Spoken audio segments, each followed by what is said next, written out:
Welcome to all about exam. आज के इस लेक्चर में हम डिस्कस करेंगे इफ़ेक्ट ऑफ टेम्परेचर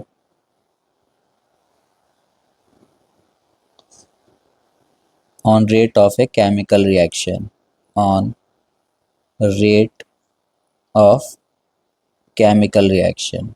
तो किसी भी केमिकल रिएक्शन की रेट पर टेम्परेचर का क्या इफ़ेक्ट होगा। With increase in temperature reaction का रेट इंक्रीज होगा या decrease, that we have to सी।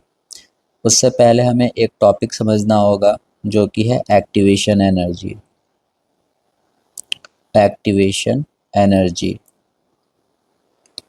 इसको समझने के लिए एक कॉन्सेप्ट समझना होगा कि जो हम रिएक्शन लिखते हैं कि रिएक्टेंट जो है वो कन्वर्ट हो गया प्रोडक्ट में। जनरली हम बच्चों को इस तरह से समझाते हैं कि रिएक्टेंट है और वो किस में कन्वर्ट हो गया, प्रोडक्ट में। बट एक्चुअल अगर देखा जाए तो जो रिएक्टेंट होते हैं वो पहले कन्वर्ट होते हैं एक्टिवेटेड कॉम्प्लेक्स में।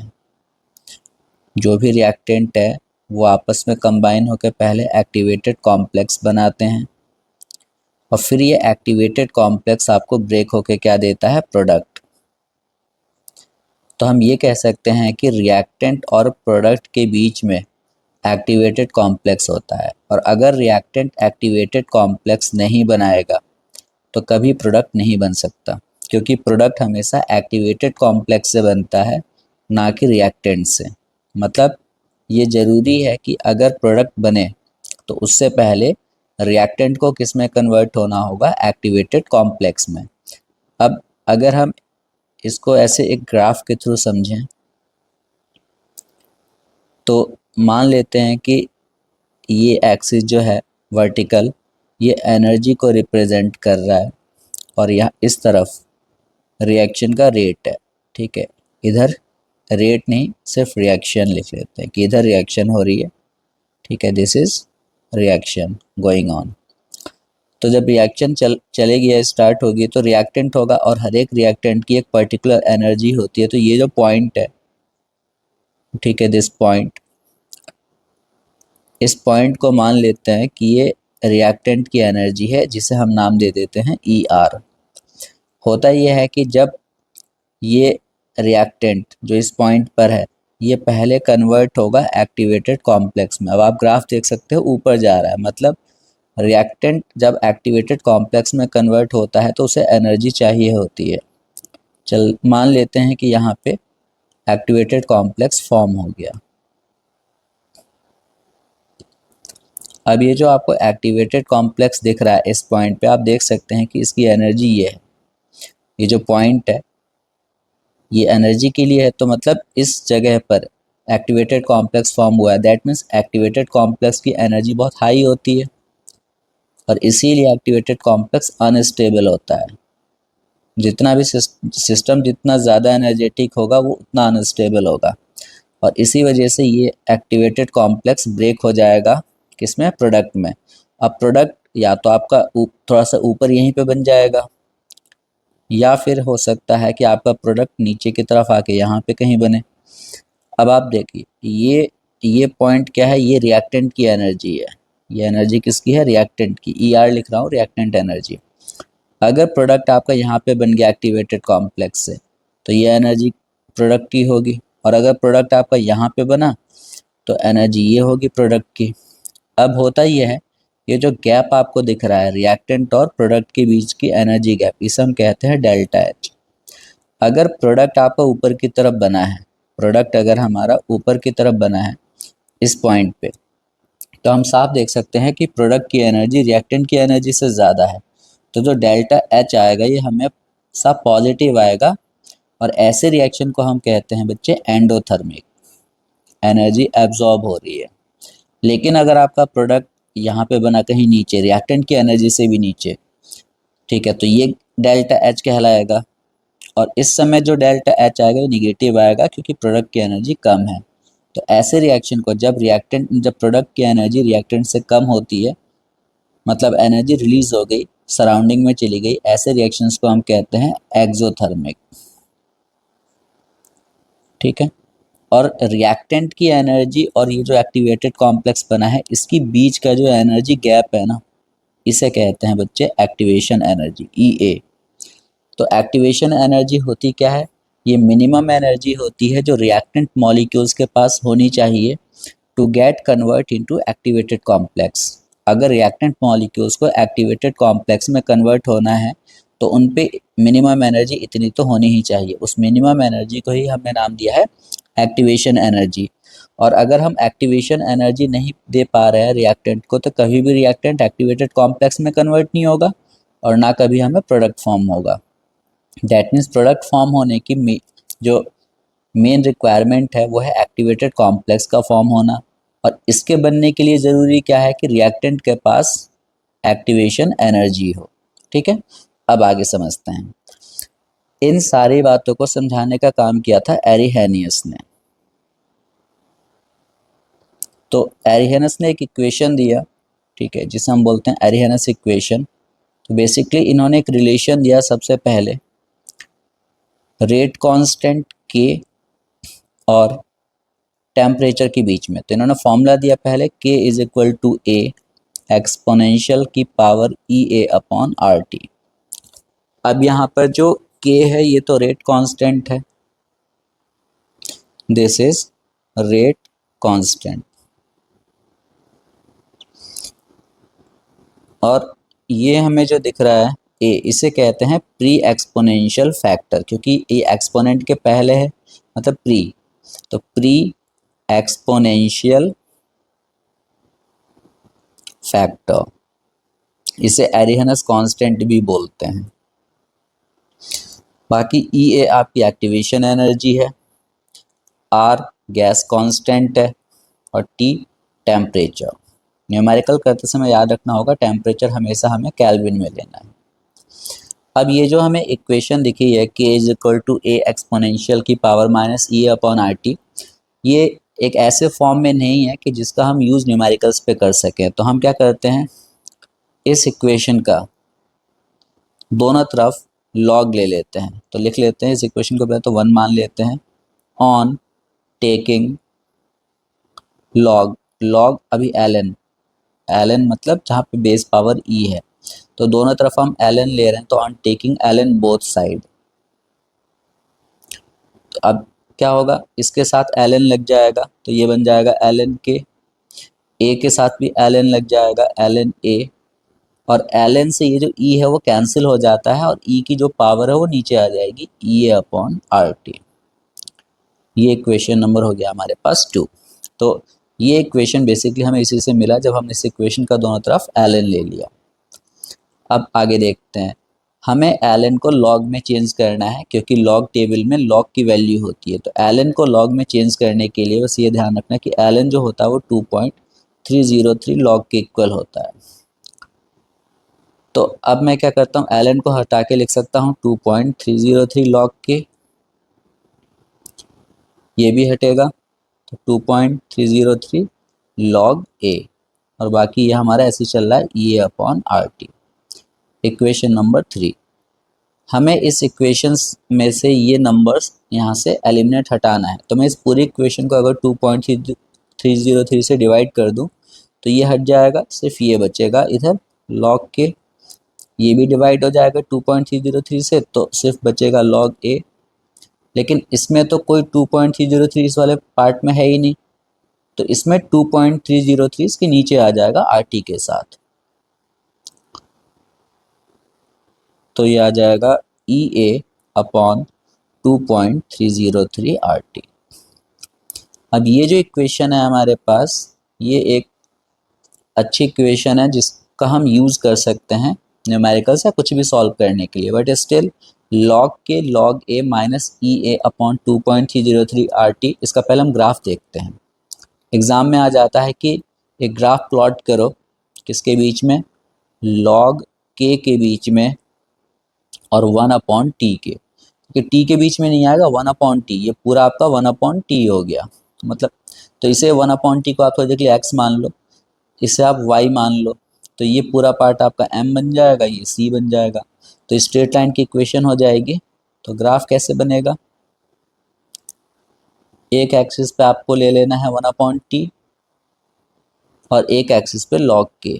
अब हमें पता है कि जो स्लोप है E/2.303 इसके सामने माइनस का साइन है और ये C की वैल्यू है, तो ग्राफ थोड़ा नीचे से स्टार्ट, यहाँ से स्टार्ट होगा और नीचे की तरफ आएगा क्योंकि स्लोप हमारा निगेटिव है। ठीक है, थोड़ा बढ़ा लेते हैं। तो यहाँ से यहाँ तक की वैल्यू किसकी हो गई? आपकी log A की। और बाकी आप कहीं पर भी ये राइट ट्रायंगल बना दो और इस राइट ट्रायंगल का जो स्लोप होगा, मतलब हाइपोटेनियस, ये जो है ये स्लोप की वैल्यू दे रहा है, तो यहाँ पे स्लोप किसके इक्वल है? -EA/2.303R। तो बेसिकली ये आपका ग्राफ हो गया, एक तरफ log के, एक नीचे 1/t, हमारे एक लाइन नीचे की तरफ आएगी क्योंकि स्लोप निगेटिव है, और टॉप से लेके उस पॉइंट तक जहाँ से ग्राफ स्टार्ट हुआ है वो इंटरसेप्ट की वैल्यू होती है, और इंटरसेप्ट हमारा log A है, और बाकी 1/t के सामने का जो भी पार्ट होता है वो स्लोप है यहाँ पे, और स्लोप की वैल्यू कितनी होगी? E/2.303R। अगर ये ग्राफ किसी के समझ में नहीं आ रहा है तो पहले के जो लेक्चर है जिसमें कि मैंने ग्राफ बनाना सिखाया with the help of this straight line equation y=mx+c, तो आपको समझ में आ जाएगा। इससे पहले का लेक्चर देख लेना। अब वापस तो हमारे पास इक्वेशन थी, हमें इसका यूज़ करना है, तो इसे दोबारा लिख लेता हूँ मैं। log k = log A minus EA/2.303RT। इस इक्वेशन को हम दो डिफरेंट टेम्परेचर पे लिखेंगे। तो पहले लिख लेते हैं एट T1। तो जब आप T1 पे इसको इक्वेशन को लिखोगे तो टेम्परेचर चेंज होने से कांस्टेंट चेंज हो जाता है, तो कांस्टेंट आपका माना जाएगा K1। A चेंज नहीं होता है, ऐसे ही रहेगा। एक्टिवेशन एनर्जी भी चेंज नहीं होती है, तो 2.303 बस R T की जगह पर T1। इक्वेशन ये कौन सी होगी? Equation I think fifth. ठीक है, फिफ्थ इक्वेशन। और फिर से हम एक इक्वेशन लिखते हैं T2 टेम्परेचर पे एट T2, तो बस हो जाएगा आपका log K2 log A minus EA/2.303 R T2, equation number 6। अब हमें इक्वेशन 6 में से 5 को सब्ट्रैक्ट करना है, तो लिख लेते हैं ऑन सब्ट्रैक्टिंग इक्वेशन 5 फ्रॉम 6। तो आप देखो इसमें से ये सब्ट्रैक्ट होगा, तो लिख लेंगे log K2 minus log K1। इधर log A से log A सब्ट्रैक्ट होगा तो कैंसिल हो जाएगा, फिर इसमें से मैं इसको सब्ट्रैक्ट करूँगा इसको, तो माइनस माइनस प्लस हो जाएगा, तो ये आ जाएगा EA/2.303 R T2। किसका है? ये तो माइनस का ही है, तो इसके सामने माइनस लगेगा, लेकिन ये माइनस हो रहा है और माइनस का साइन फिर प्लस हो जाएगा, माइनस माइनस, तो ये आ जाएगा EA/2.303 R T1। अब ये हमें पता है log A minus log B, log A/B होता है, तो K2 के नीचे K1 आ जाएगा। इधर का जो कॉमन है EA, इसमें भी है इसमें भी है, नीचे 2.303 दोनों इक्वेशन में है, और R। अब ब्रैकेट में क्या बचा? ये प्लस का 1/T1 और माइनस का 1/T2, तो पहले आप 1/T1 लिख लो, फिर 1/T2 माइनस का। अब इसको थोड़ा सा सॉल्व कर लेते हैं, तो ये आ जाएगा log K2/K1 EA/2.303 R। Then जब हम T1 और T2 का एलसीएम लेंगे तो T1 T2 हो जाएगा, इधर आ जाएगा T2, इधर आ जाएगा माइनस का T1। तो this is the equation that we will use, जिसका हम यूज़ करेंगे न्यूमेरिकल्स को सॉल्व करने के लिए। तो एक न्यूमेरिकल भी देख लेते हैं। एक चीज़ आपको याद रखना है कि जब हम टेम्परेचर को 10 डिग्री सेल्सियस इंक्रीज़ कर देते हैं, या 10 डिग्री इंक्रीज़ कर देते हैं, क्योंकि इंक्रीज़ में सेल्सियस और केल्विन से कोई डिफरेंस नहीं आएगा, तो जो रेट होता है वो डबल हो जाता है। रिएक्शन का रेट होता है डबल, मतलब पहले जितनी भी रिएक्शन हो रही होगी, अगर आपने टेम्परेचर 10 डिग्री और बढ़ा दिया तो रिएक्शन डबल रेट से होने लगेगी। दैट मीन्स अगर मैं मान लेता हूँ कि एक रिएक्शन है 20 डिग्री सेल्सियस पे हो रही है, उसके लिए रेट कांस्टेंट है K1, तो जैसे ही आप टेम्परेचर 30 डिग्री सेल्सियस करोगे, रेट कांस्टेंट नया वाला इसके डबल हो जाएगा, मतलब आप 2K1 कह सकते हो। ठीक है, तो रिएक्शन का रेट या रेट कांस्टेंट जस्ट डबल हो जाता है अगर टेम्परेचर में कितना इंक्रीज कर दें हम 10 डिग्री का। तो एक क्वेश्चन देखते हैं। the rate of reaction doubles when temperature changes from 27 degrees Celsius to 30 degrees Celsius. Calculate activation energy of the reaction. तो जो रिएक्शन है उसकी एक्टिवेशन एनर्जी हमें कैलकुलेट करना है। तो सॉल्व करते हैं इससे। पहले तो टेम्परेचर T1 कितना है 27 डिग्री सेल्सियस, केल्विन में कन्वर्ट करने के लिए 273 आप ऐड कर लो, ये हो गया 300 केल्विन। ऐसे ही T2 टेम्परेचर जो है आपका 37 होगा, ये 37 डिग्री सेल्सियस है, तो इसमें भी 273 ऐड कर लो केल्विन में कन्वर्ट करने के लिए, तो ये हो जाएगा 310 केल्विन। अब दिया है कि जो रिएक्शन का जो रेट है वो डबल हो जाता है, तो अगर आप K1 को फर्स्ट वाले कांस्टेंट को जो T1 टेम्परेचर पे कांस्टेंट है उसको x मानोगे तो K2 आपका बच्चे 2x हो जाएगा, क्योंकि है ना, ये अगर x है तो दूसरा वाला डबल हो जाएगा। अब एक्टिवेशन एनर्जी हमें फाइंड आउट करना है, ठीक है। तो अब हम इक्वेशन लिखते हैं, log K2 upon K1 EA 2.303 R। पहले हम पूरी इक्वेशन लिख लेंगे फिर वैल्यू पुट करेंगे, एग्जाम में भी आपको ऐसे ही करना है। तो अब आप देखो log K2 की जगह लिखोगे 2x, K1 की जगह पर x, EA फाइंड आउट करना है 2.303, R की वैल्यू पुट कर दो 8.314, इधर हो जाएगा आपका 310 माइनस 300, देन 310 इंटू 300, ठीक है। फिर x x कैंसिल, बचा log 2 की वैल्यू होती है 0.3010।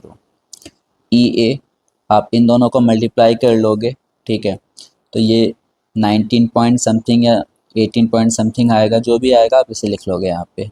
ऊपर कितना आएगा 10, और इसको मल्टीप्लाई करोगे तो 3 1 जा 3 एंड 3 3 जा 9। अब ओवरऑल हमें इक्वेशन बस सॉल्व करना है, ठीक है। तो सॉल्व करने के लिए जो कैलकुलेशन है उसमें पहले आप यहाँ पे जो आया होगा उसको आप इससे मल्टीप्लाई कर लोगे, और फिर जो आएगा उसको इसके साथ ले जाओगे मल्टीप्लाई में, और जो आएगा पूरा का पूरा नंबर, ठीक है। कैसे, जो EA होगा वो कितना होगा देखिए 0.3010, यहाँ पे जो मल्टीप्लाई होके आया है वो इंटू दिस नंबर 93,000, और अपॉन में क्या आ जाएगा 10। सॉल्व करोगे आंसर आ जाएगा, और आंसर हमेशा आएगा किलो जूल पर मोल में। अगर वैसे ही आंसर जूल में आएगा आपका, किस में आएगा, जूल में, लेकिन आपको आंसर कन्वर्ट करना है किलो जूल पर मोल में। तो इसे सॉल्व करने के बाद आप आंसर कमेंट बॉक्स में लिखेंगे। Thank you.